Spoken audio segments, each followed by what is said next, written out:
السلام علیکم ناظرین، آپ دیکھ رہے ہیں براس ٹیکس. میں ہوں آپ کی ہوسٹ نخبت ملک. ہمیشہ کی طرح ہمارے ساتھ موجود ہیں زید حامد جو کہ ہمارے ڈیفینس ایکسپرٹ ہیں. جیسے کہ آپ جانتے ہیں کہ ہم 13 ایپیسوڈز کر چکے ہیں اکنامک ٹیررزم پہ، اور ابھی آج کی ایپیسوڈ بھی اسی گفتگو کا حصہ رہے گی جو ہماری پچھلے ایپیسوڈز میں ڈسکس ہوتا رہا ہے. زید صاحب گفتگو جاری رکھیں گے اکنامک ٹیررزم پہ ہی. Please continue.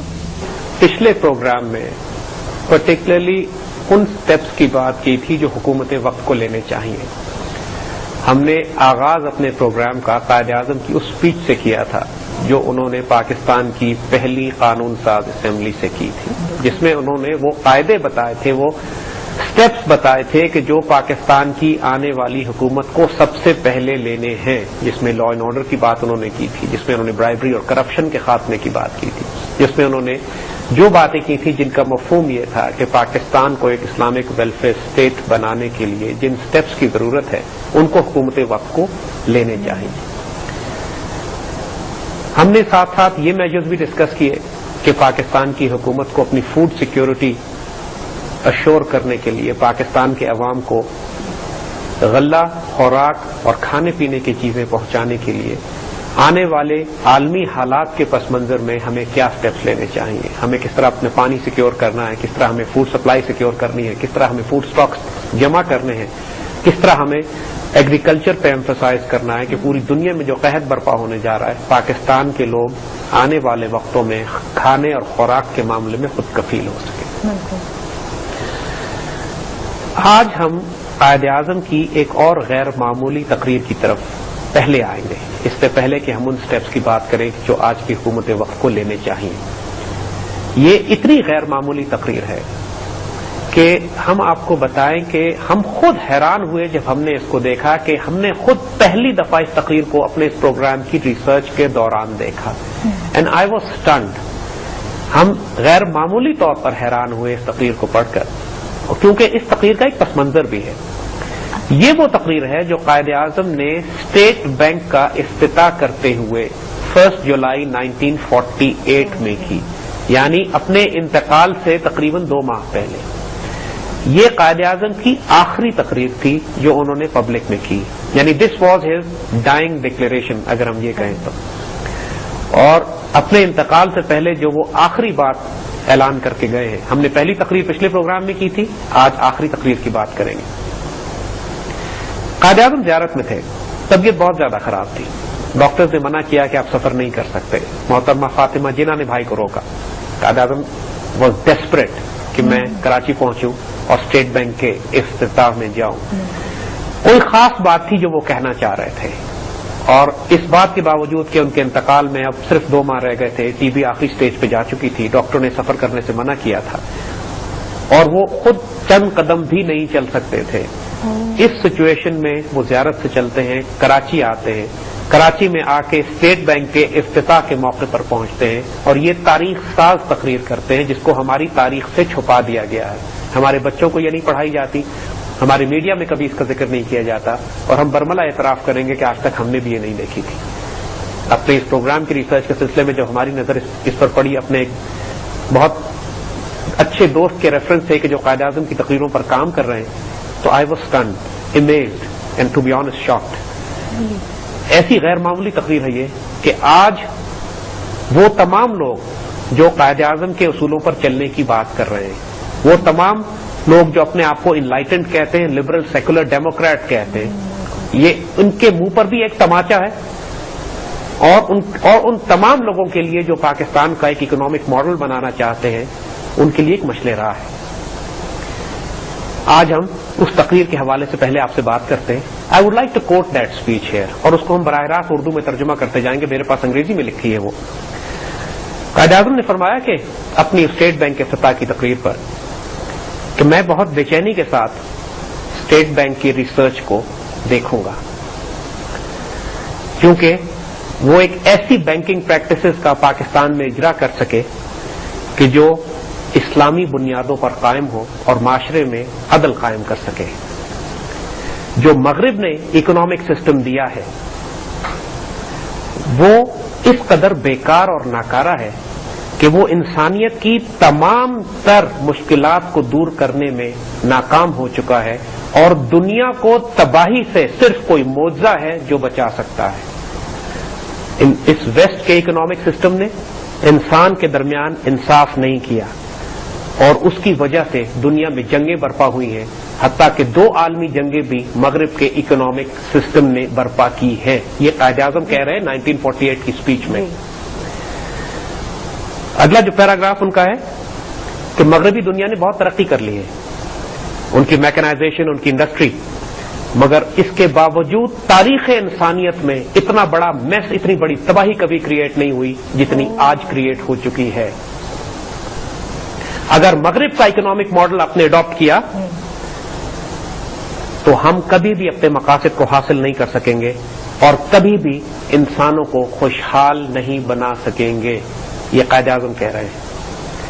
ہمیں ہر حال میں اپنی تقدیر خود مرتب کرنی ہے اور دنیا کو ایک ایسا اکنامک ماڈل دینا ہے جس کی بنیاد اسلام کے نظام عدل اور مساوات پر ہو۔ ہمیں ہر حال میں اپنی تقدیر اپنے ہاتھ میں خود لینی ہے اور دنیا کے سامنے ایک ایسا معاشی نظام پیش کرنا ہے جس کی بنیاد صحیح اسلامی پرنسپلز پر ہو تاکہ انسانوں کے درمیان عدل اور سوشل جسٹس قائم کیا جا سکے۔ لہذا ہم اپنے مشن کی تکمیل کریں گے اس وقت کہ جب مسلمان ہونے کے ناطے ہم انسانیت کو ایک ایسا پیغام دے سکیں کہ جو اس کو خوشحالی اور خوشی دے سکتا ہو اور اس کی بنیاد اسلام کے economic principles per who. Would you believe this کہ یہ قائد اعظم کی تقریر ہے؟ Really, it's really stunning. I mean, Quaid Azam very categorically اپنے ڈیتھ بیڈ سے اٹھ کر آئے ہیں یہ کہنے کے لیے اسٹیٹ بینک کے افتتاح کے موقع پر کہ مغرب کے اکنامک ماڈل کو اگر اڈاپٹ کیا تو دنیا تو تباہ ہوئی ہی ہے، ہم بھی تباہ ہو جائیں گے۔ Western banking system, western economic model, ہر وہ بات جس کو ہم پچھلے 13 پروگرام میں پروو کرتے چلے آئے ہیں۔ قائد اعظم 1948 کی آخری تقریر میں اپنے انتقال سے پہلے قوم کو آخری نصیحت کر کے جا رہے ہیں کہ خدا کے واسطے ویسٹرن اکنامک ماڈل فالو مت کرنا، ویسٹرن بینکنگ سسٹم فالو مت کرنا، فریکشنل ریزرو بینکنگ فالو مت کرنا، paper currency based fiat currency based economic model follow مت کرنا۔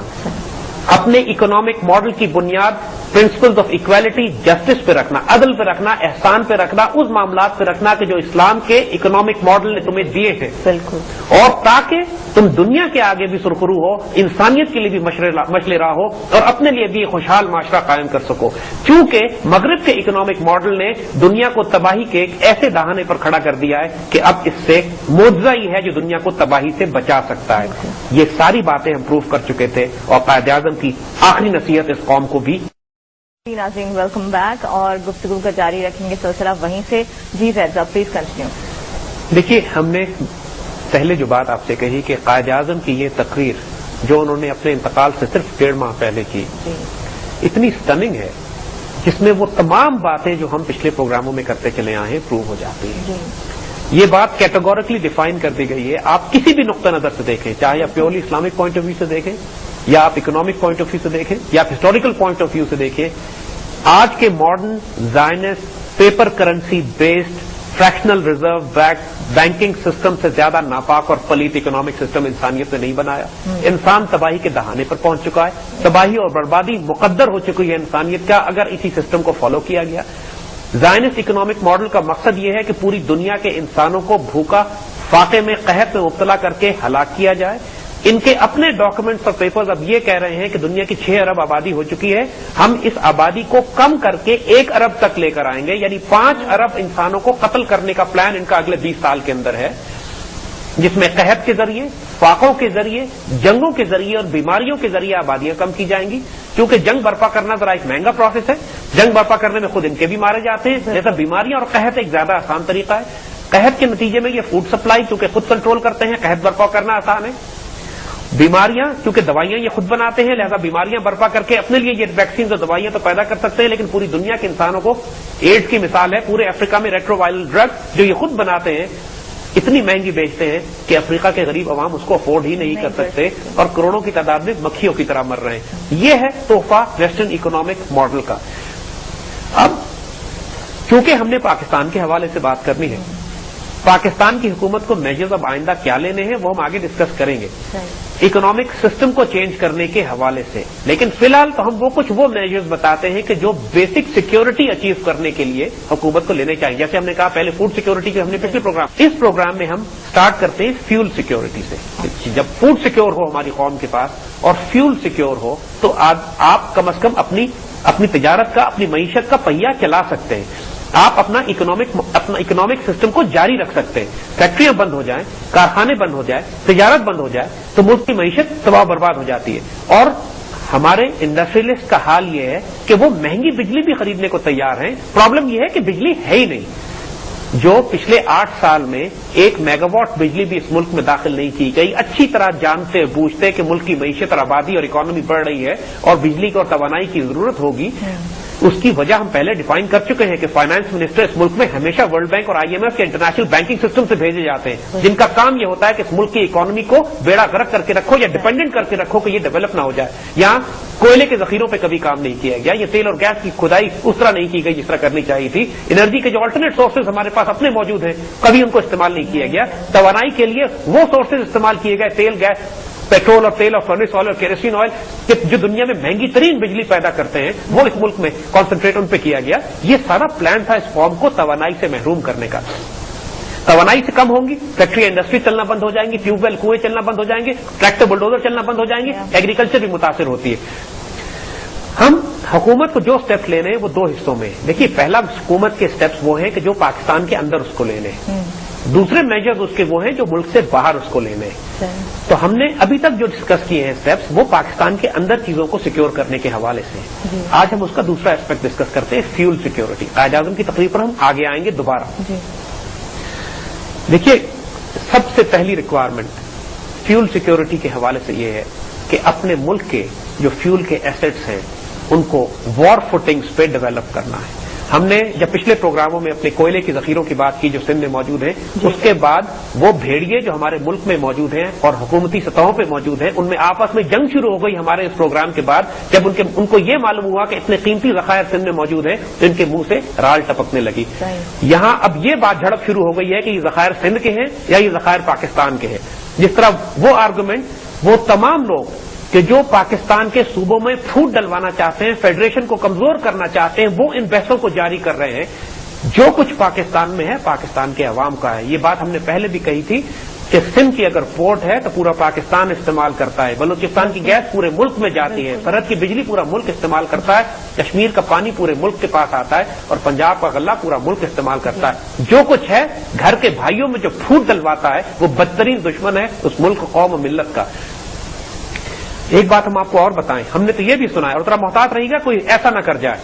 ہم نے یہ بھی سنا ہے کہ ان سندھ کے کوئلے کے ذخائر کو کوئی شخص انڈیا کے Mittal steel group of steel کو بیچنا چاہتا ہے. انڈیا کا مٹل گروپ ہے جو انٹرسٹڈ ہے پاکستان کے کوئلے کے ذخائر میں. مٹل دنیا کی سب سے بڑی اسٹیل پروڈیوسنگ کمپنی ہے اور وہ انٹرسٹڈ ہیں اس کوئلے کے ذخائر میں حصہ لینے کے لیے. جس طرح ہماری پچھلی حکومتوں نے ریکوڈک کے گولڈ اور کاپر ذخیرے یہودیوں کو بیچ دیے تھے، اس طرح کچھ لوگ اس ملک میں اب یہ پلان کر رہے ہیں کہ کوئلے کے ذخائر کے بڑے بڑے حصے جو ہیں وہ باہر کی ملکوں کو فروخت کر دیے جائیں اور مٹل گروپ جو کہ براہ راست ایک ہندو زائنسٹ گروپ ہے اس کو فروخت کیے جائیں. لہذا نگاہ رکھیے گا کہ کوئی یہ ڈیل نہ کر جائے. اسی طرح پاکستان میں جو آئل اینڈ گیس کے ذخائر ہیں جن کی کھدائی کرنے کا ہمیں موقع اس لیے نہیں ملتا کہ بلوچستان کے شمالی ان تمام علاقوں میں جہاں پہ یہ ہیں وہاں پہ بلوچستان لبریشن آرمی کے ٹیررسٹ نہ ہماری گیس سپلائی لائنز کو سلامت رہنے دے رہے ہیں اور روز ایک گیس سپلائی لائن اڑائی جاتی ہے اور نہ وہ کسی کمپنی کو کھدائی کرنے دیتے ہیں. حکومت کی اولین ذمہ داری ہے. لا اینڈ آرڈر کی بات ہم پہلے کر چکے ہیں. قائد اعظم نے اپنی پہلی تقریر میں لا اینڈ آرڈر کی بات کی تھی. وہ ایشو ابھی تک ریزالو نہیں ہوا ہے. ایک اسٹرانگ جوڈیشل پروسیس کے ذریعے ٹیررسٹ اور دہشت گردوں کو کٹہرے میں قانون کے لانا ہوگا. اب جو تمام لوگ پاکستان کی ریاست کے خلاف جنگ کر رہے ہیں ان سے پھر جنگ بھی کرنی ہوگی.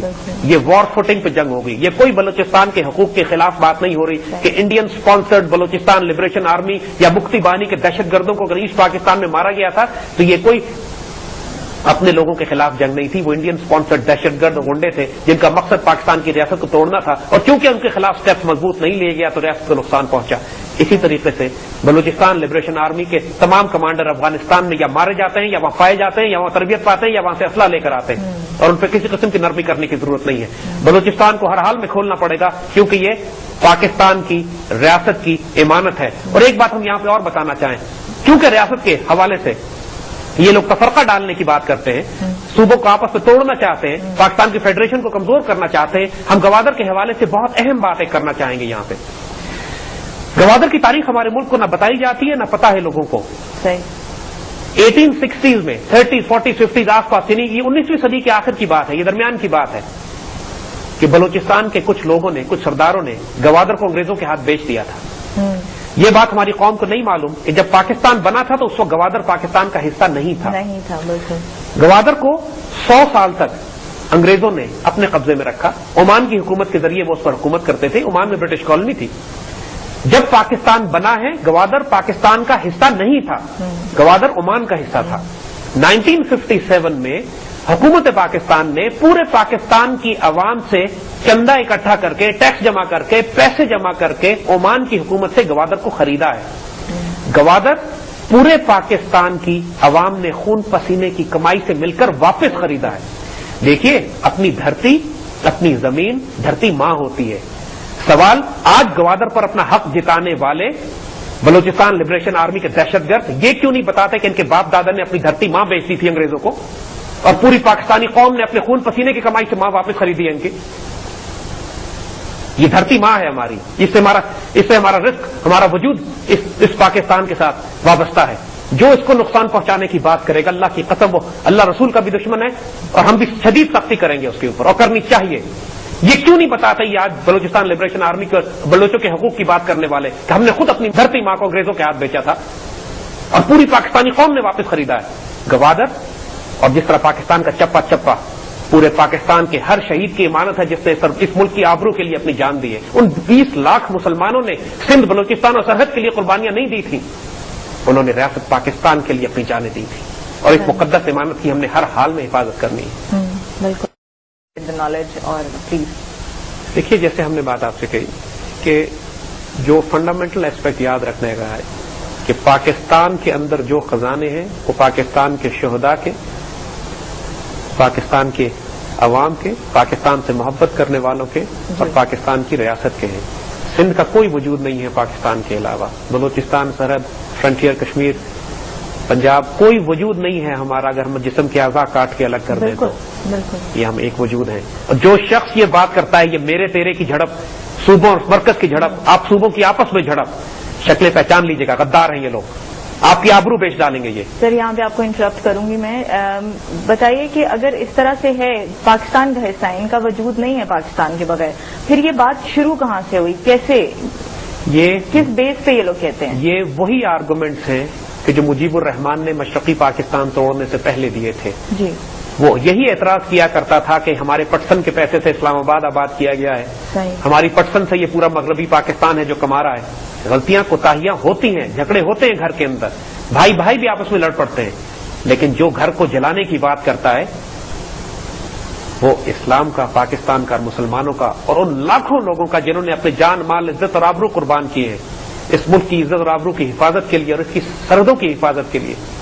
یہ ان کے ساتھ بہت شدید خیانت ہوگی۔ ان لوگوں کو پہچانیے گا، جو کچھ پاکستان میں ہے وہ اللہ رسول کا ہے اور پاکستان کی امانت ہے، جی، کسی نہ کسی ایک ذاتی صوبے کا ہے، نہ کسی ذاتی شخص کا ہے۔ بالکل۔ اور جو بات ہم نے کہی کہ یہاں یہ لوگ اتنے بدنیت ہیں کہ جب یہ صوبوں کی بات بھی کرتے ہیں تو ان کی نیت ناپاک ہوتی ہے۔ ریکوڈک کے اوپر کیوں نہیں بولے یہ لوگ کہ جب ملک کی آبرو بیچی جا رہی تھی، جب 200 ارب کا سونا اور کاپر یہودیوں کو بیچا جا رہا تھا، یہ بلوچ سب نیشنلسٹ اس وقت کدھر تھے؟ اس وقت کیوں نہیں انہوں نے شور اٹھایا اور آواز اٹھائی کہ بلوچستان کے حقوق بیچے چلے جا رہے ہیں؟ کیونکہ یہودیوں کو بیچے تھے نا، کیونکہ یہ خود بھی یہودیوں کے لیے کام کرتے ہیں، لہذا چپ تھے، کیونکہ یہودیوں سے پیسے کھاتے ہیں یہ۔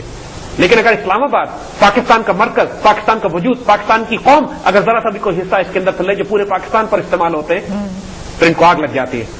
ان کی شکلیں پہچانیے گا، گوادر پہ بھی جھوٹ بولتے رہیں گے، پاکستان کے باقی تمام معاملات پہ جھوٹ بولتے رہیں یہ لوگ پاکستان سے نہ مخلص ہیں، نہ پاکستان کی ریاست سے مختلف ہیں۔ اور آج ہم یہ بات آپ کو بتا دیں. ایک بات اور ہم کہنا چاہیں گے یہاں پہ, ایک مایوسی پھیلا دی گئی ہے پوری قوم میں کہ پاکستان ٹوٹنے والا ہے, بلوچستان الگ ہو رہا ہے, سندھ الگ ہو رہا ہے, فرنٹیئر الگ ہو رہا ہے. اس ساری خرافات پہ کان مت دھریے گا. اللہ کے فضل سے کچھ بھی نہیں ہونے والا اس ریاست کو. اور ہم تو کہتے ہیں کہ جو شخص یہ کہے کہ پاکستان ٹوٹنے والا ہے, اس کو شدید سزا دینی چاہیے, سولی چڑھا دینا چاہیے. کہنے کی اس کو جرت کیسی ہوئی یہ بات کہنے کی کہ اللہ کا دیا وہ تحفہ ٹوٹنے والا ہے. کچھ بھی نہیں ہونے والا اس ملک کو. یہ صرف سائیکولوجیکل وارفیئر ہے, پروپیگنڈا وارفیئر ہے. ہمیں ڈی مورلائز کرنے کے لیے تفرقوں میں بانٹ کے, فرقوں میں بانٹ کے, گروہوں میں بانٹ کے, صوبوں میں لڑائی کروا کے, یہ سارے ان کے سازشیں اور کنڈے دیکھیے گا اور سمجھیے گا. اللہ کے فضل سے مملکت خدا داد کو کچھ بھی نہیں ہونے والا. یہ اللہ رسول کی امانت ہے. پاکستان اور مسلمان ماشاءاللہ ابھی اللہ کے فضل سے ہیں یہاں پہ جو اس ملک کی خاطر اپنی جان مال قربان کرنے پر تیار ہے. کچھ بھی نہیں ہوگا اس کو انشاءاللہ. تو ہم حکومت وقت لازم ذمہ داری ہے یہ بات کہ اس ملک کے فیول ریسورسز کو ری آرگنائز کرے. ہمیں ہر حال میں خود کفیل ہونا ہے. ہمارے پاس اتنے ذخائر موجود ہیں کہ ہماری 10 نسلیں خود کفیل ہو سکتی ہیں فیول میں, چاہے وہ کوئلہ ہو, چاہے آئل ہو, چاہے وہ گیس ہو. اور دوسری بات, جو نیچرل ریسورسز ہیں ہمارے, ہمیں اپنے ہمسایوں کے ساتھ تعاون کرنا ہے اس پر. IPI gas line Iran, Pakistan, India, اس میں سے ہمیں انڈیا کو نکال دینا چاہیے اور IPC کر دینا چاہیے, India Pakistan China gas pipeline. اور ایران کے ساتھ ہم نے ابھی تک اپنے انرجی سیکٹر میں کوئی چیزیں ڈیولپ نہیں کی ہیں. ہماری سرحد اس سے لگتی ہے. ہماری ٹرانسپورٹیشن کاسٹ بہت کم ہے ایران سے معاملات, ایران سے گیس کو اور پیٹرول کو لانے میں. ایرانی پیٹرول پورے پاکستان میں فروخت ہوتا ہے اسمگل ہو کے. ہم اگر سینکڑوں ٹرک بھی روز ایران سے منگوا لیں تو ہماری تیل کی ضروریات اپنی سرحد کی پار سے پوری ہو سکتی ہیں. ہمیں کوئی لمبے چوڑے طریقے کر کے رسک لے کے وہ خطرناک معاملات کر کے کہ دوسرے ملکوں سے ہمارا تیل آتا ہے, جہاں سے بھی آئے, ہمیں تیل سعودی عرب سے بھی آتا ہے, ہمیں تیل گلف کے ممالک سے بھی آتا ہے ضرور, لیکن alternate back up supply line Iran سے کھول کے رکھنی ہے ہمیں. اس صورت میں کہ سی لین, سمندری لینز اگر بلاک کر دی جائیں ایک جنگ اور ایک حادثے کی صورت میں, کیونکہ انڈیا کے ملٹری پلانز میں یہ ہے کہ جس لمحے پاکستان کے ساتھ اس کی کوئی ہاسٹائل سناریو ہوگا, ہاسٹائل انوائرمنٹ بنے گی, وہ ہماری سی پورٹس بند کر دے گی جیسے 71 کی جنگ اس نے کی تھی. بالکل. ہمیں ہر حال میں اپنا تیل بھی پیدا کرنا ہے اور وہ آلٹرنیٹ راستے اپنے فیول سپلائی کے کھول کے رکھنے ہیں کہ جو کسی صورت میں بند نہ کیے جا سکے انڈیا کی طرف سے. انڈیا کی ریچ سے بہت دور ہے ایران, اور ایران سے اگر ٹرکوں کی سپلائی پاکستان میں آتی ہے تو ہم اس کو سیکیور سپلائی لائن کے طور پر استعمال کر سکتے ہیں. لیکن اگین پھر یہ بات آتی ہے یہاں پہ کہ لا اینڈ آرڈر کا ایشو کریٹ ہو جائے گا. بلوچستان لبریشن آرمی کے ٹیررسٹ جو پاکستان کی اپنی ایگزسٹنگ گیس لائنز پر اٹیک کر رہے ہیں, وہ IPI یا IPC پہ بھی اس لیے اٹیک کریں گے کہ وہ سارے کے سارے امریکن ایسٹس ہیں. BLA کو تیار کیا گیا ہے امریکہ کی طرف سے اس لیے کہ امریکن سخت مخالف ہیں اس بات کے کہ پاکستان اور ایران کے درمیان کوئی تجارتی معاہدہ یا انرجی کے لیول پر کوئی معاہدہ کیا جا سکے. ہمیں ہر حال میں اس معاہدے کو فالو کرنا ہے. یہ ہمارے لیے ضروری ہے, ہماری نیشنل سیکورٹی کے لیے ضروری ہے. اور ویسٹرن زائنسٹ اکنامک ماڈل کو بائی پاس کر کے پاکستان ایک انڈیپینڈنٹ فیول سپلائی لائن کھول سکتا ہے اپنی, اگر ہم اپنے ذخیرے استعمال کریں اور ہم براہ راست ایران سے تجارت کریں. ایران, اب ہم آگے جا کے بتائیں گے, ایران اپنے آپ کو اس گلوبل اکنامک ماڈل سے نکال رہا ہے جہاں تک اس کی فیول سپلائیز کا تعلق ہے. ایران خود بھی پیدا کرتا ہے اور اس جو ڈالر بیسڈ اکنامک ماڈل ہے جس میں فیول کی یا تیل کی دنیا میں ڈالرز میں تجارت ہوتی ہے, ایران نے اپنے آپ کو اس سے باہر نکالنے کی کوشش کی اور نکال رہا ہے. اچھا, نتیجہ یہ ہے کہ ڈالر کی تباہی سے ایران کے اکنامک ماڈل پر, ایران کی فیول سپلائیز پر, ایران کی فیول سیلز پر فرق نہیں پڑے گا اور ہم انڈیپینڈنٹ ہو کے ایران کے ساتھ اپنا معاملہ طے کر سکتے ہیں. تو یہ ایک ہمارے لیے بہت امپورٹنٹ اپرچونٹی ہے کہ اپنی فیول سپلائیز کے بیک اپ روٹس تلاش کریں, لے سعودی عرب سے اور گلف سے, لیکن ایران کے ساتھ راستہ بھی کھولیں. جیسے ہم نے کہا کہ انتقال سے پہلے اسلامک اکنامک ماڈل کی بات کی ہے, اور اسلامک اکنامک ماڈل کا جہاں تک تعلق نیچرل ریسورسز سے ہے, اس کے اوپر حضور صلی اللہ علیہ وسلم کی ایک سٹننگ حدیث ہے جس میں آپ نے پیرامیٹرز ڈیفائن کر دیے ہیں کہ نیچرل ریسورسز کے, فیول ریسورسز کے لاس کیا ہوں گے. ایک حدیث شریف ہے جس کا مفہوم ہے کہ آپ نے فرمایا ہے کہ 3 چیزیں مسلمانوں کی اجتماعی ملکیت ہیں, پرائیویٹ پراپرٹی میں نہیں دی جا سکتی, وہ ان کو پرائیویٹائز نہیں کیا جا سکتا. فائر, فائر کا مطلب ہے فیول ریسورسز. واٹر, واٹر کا مطلب ہے نہریں, کنویں, پانی کے ریسورسز. اینڈ پیسچرز, جنگلات, کھلے علاقے, وہ علاقے جو کہ عام انسان کی فلاح کے لیے استعمال ہوتے ہیں. ان میں سے کسی چیز کو پرائیویٹائز نہیں کیا جا سکتا. پاکستان میں جتنے بھی فیول ریسورسز ہیں, جتنے بھی واٹر ریسورسز ہیں, جتنے بھی پیسچرز ہیں, کھلی جگہیں ہیں, وہ لازماً مسلمانوں کی اجتماعی ملکیت ہونی چاہیے. آج کے ماڈرن کیپٹلسٹ اکنامک سسٹم میں بالکل اس کا الٹ ہے. جی زید صاحب, گفتگو کا سلسلہ